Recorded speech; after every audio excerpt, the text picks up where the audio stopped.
Let's go.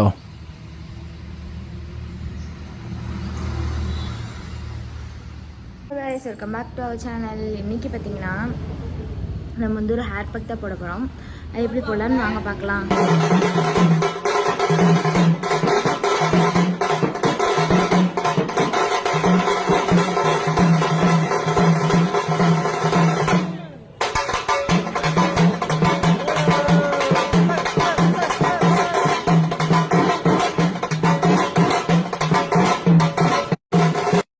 Hair பேக்குக்கு தேவையான ingredients என்னென்னு பார்த்தீங்கன்னா மருதாணி, செம்பருத்தி பூ, செம்பருத்தி இலை, ஆலுவேரா, அப்புறம் வந்து நீம் லீஃப், அப்புறம் வெந்தயம். இது எல்லாத்தையும் மூணையும் வந்து பேஸ்ட்டாக நம்ம அரைச்சிக்கணும்.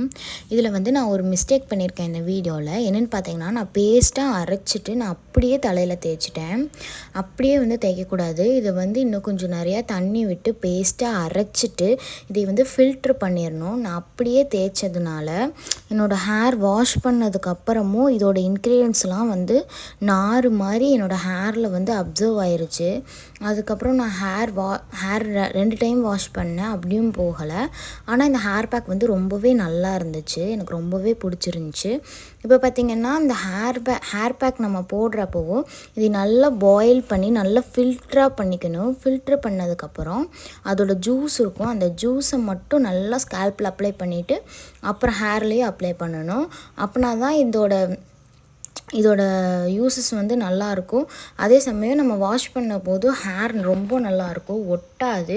இந்த ஹேர் பேக் போட்ட உடனே ரொம்ப நல்லா இருந்துச்சு. இது வீக்லி நம்ம ட்வைஸ் இல்லைனா வீக்லி ஒன்ஸ் அந்த மாதிரி நம்ம எடுத்துக்கிட்டோம்னாலே போதும். இது வந்து நம்ம வெந்தயம் போடுறதுனால ஒரு ஜெல் பேஸ்ட் கண்டென்ட்டில் கிடைக்கிது. அதனால் என்னோடய ஹேர் வந்து ஃபஸ்ட்டு கேர்லி ஹேர் தான். நான் வந்து ஸ்ட்ரெயிட்னிங் பண்ணியிருந்தேன். நான் ஸ்ட்ரெயிட்னிங் பண்ணதால் என் ஹேர் ஃபுல்லாகவே டேமேஜ் ஆயிடுச்சு. இப்போ நீங்கள் பார்த்தீங்கனாலே தெரியும்னு நினைக்கிறேன், ஃபுல்லாக நார் மாதிரி ஆயிடுச்சு. அதுக்கப்புறம் மறுபடியும் இப்போ நான் ஹேர் பேக் ரொட்டீனாக எடுத்துக்கிட்டு இருக்கேன். இதுதான் நான் ஃபஸ்ட்டு பேக் போட்டிருக்கேன்.